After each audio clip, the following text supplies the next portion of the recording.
자식을 보면 부모를 안다고 하죠. 정순신, 이동관에 이어 또 학폭 사건이 터졌습니다. 이번엔 초등학생 3학년입니다. 무려 10살입니다. 10살. 왜 이런 일이 터졌는지 누가 봐도 딱 느낌 오시겠지만 오늘 이 내용 정리해 볼게요. 오늘의 주제는 학폭의 진짜 주범입니다. 입 벌려라! 시사 들어간다! 대통령실 의전비서관 김승희의 초등학교 3학년 딸이 같은 학교 2학년 학생을 폭행한 것이 드러났죠. 에이, 초등학생들이 싸워봤자겠지 하고 뉴스를 봤는데 폭행 수준이 거의 조폭 수준입니다. 2학년 아이를 화장실 변기에 앉혀두고 리코더 등으로 때려서 전치 9주의 상해를 입혔다는 거예요. 전치 9주면 어느 정도냐면요. 교통사고가 나도 전치 2주가 흔하고 조폭 수준의 폭행이 오가도 전치 6주를 넘기기가 어렵거든요. 그런데 전치 9주가 나왔다는 거예요. 놀랍죠? 그것도 화장실에 가둬놓고 카메라가 있는지 사람이 있는지를 다 확인하고 폭행을 시작했다죠. 얼굴이 피투성이가 될 정도였다고 합니다. 어떻게 뭘 보고 배우면 초등학생이 이 정도로 폭행을 하나요? 진짜 딱 이 영화 제목이 떠오르죠. 네 부모 얼굴이 보고 싶다. 그런데 문제는 이 사건의 사후 처리 과정이었습니다. 매우 심각한 학폭이었는데 늑장 대처한 것도 그렇고 이 정도면 강제 전학시켜서 분리해야 되잖아요. 그런데 어떻게 해요? 겨우 학급 교체를 시켰어요. 같은 학년도 아닌데 학급 교체가 뭔 말인가요?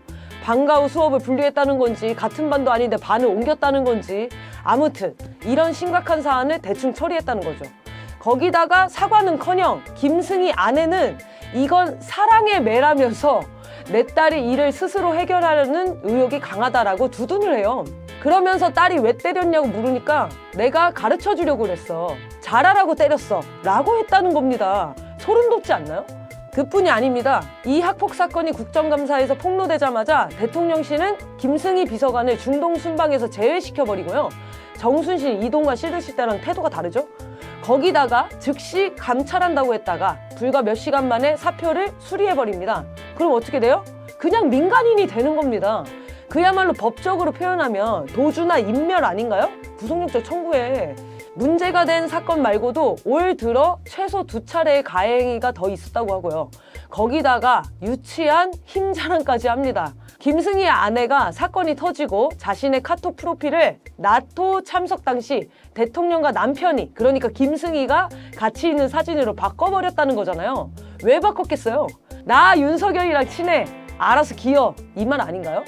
그냥 말로 하든가. 푸사 바꾸는 건 뭔 유치한 짓이야. 그 다음에 어떻게 됐겠어요? 학교 측에선 그 전 학폭과 관련해서 위원회조차 열지 않았고요. 학생들이 화해했으니 됐다는 식으로 넘어갔다는 거예요. 이동관이랑 똑같죠. 거기다가 문제가 된 전치 9주 가해건 역시 시간 끌기에 대충 넘어간 게 확인되고 있고요.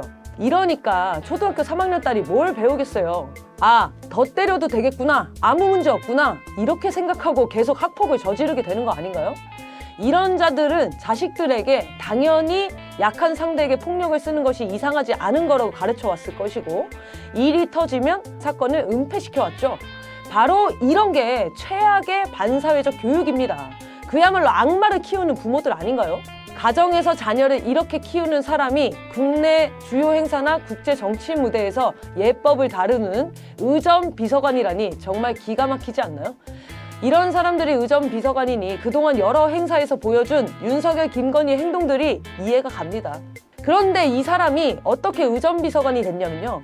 김건희와 2009년 고려대 미디어 대학원에서 친해져서 돌잔치 등 이벤트 회사를 운영해 오다가 김건희 추천으로 대통령실 의전 비서관이 된 거거든요. 한마디로 그냥 김건희랑 친해서 들어간 거예요. 출세 과정도 자녀의 학폭 사건만큼이나 비정상적이죠. 윤석열 정권에 있는 인간들은 학폭 학원이라도 다니나요? 국가수사본부장에 임명하려다 아들 학폭 문제가 터진 정순신, 그리고 아들 학폭을 은폐하고 임명 강행된 이동관 방통위원장, 두 사람 아들 모두 아빠의 권력을 등에 업고 학폭을 저지르고 무마와 인멸의 과정을 거친 사건들 아닙니까? 피해자들은 여전히 고통받고 있을 테고요. 국힘당과 대통령실 주변 인물들의 자녀 문제는 학폭에서 끝나지 않습니다. 남경필, 홍정우, 김무성 자녀의 마약 혐의, 남경필, 장재현 아들의 성폭력과 음주폭력 뺑소니, 남경필은 이관왕 달성이네요. 또 윤석열 초대 내각의 보건복지부 장관 하마평에 올랐다가 낙마한 정호영 아들, 딸의 의대 부정 입학이나 김성태 의원 딸 부정 입사, 대장동 50억 클럽 곽상도 아들, 박영수 딸 등이 관여됐다는 부정수급, 뇌물, 횡령 등 사회적 문제가 되는 대표적 사건에 이들이 끼지 않는 곳이 없습니다. 본인들은 물론이고 자녀들까지 이렇게 난장판이니 정말 그 부모 밑에 그 자식들입니다. 그런데 이 사람들 태도가 어때요? 뻔뻔하게 모른다고 하거나 오히려 큰 소리치며 피해자들을 매수하고 공격합니다. 학폭 문제를 해결하려 했던 교사들은 이 눈치 저 눈치를 보며 전전긍긍하고 목숨을 끊는 일까지 벌어졌고요. 이들이 만든 갑질 사회에서 왜 을들은 온갖 학대를 받아야 할까요? 9살, 10살 어린이들이 화장실에서 전치 9주의 상해를 입히는 사회, 이게 무슨 비참한 세상인가요? 이런 세상이 된 가장 큰 이유는 윤석열과 국힘당의 협박과 압수수색 폭력으로 정치하는 건폭 정치, 검찰 독재 때문 아닌가요? 김승희, 정순신, 이동관 이런 사람들도 문제지만 이런 사람이 권력을 갖게 만드는 사회를 깨부셔야 이 꼬리를 무는 끔찍한 학폭이 사라지지 않을까요? 지금까지 입 벌려라 시사 들어간다. 입벌씨였습니다.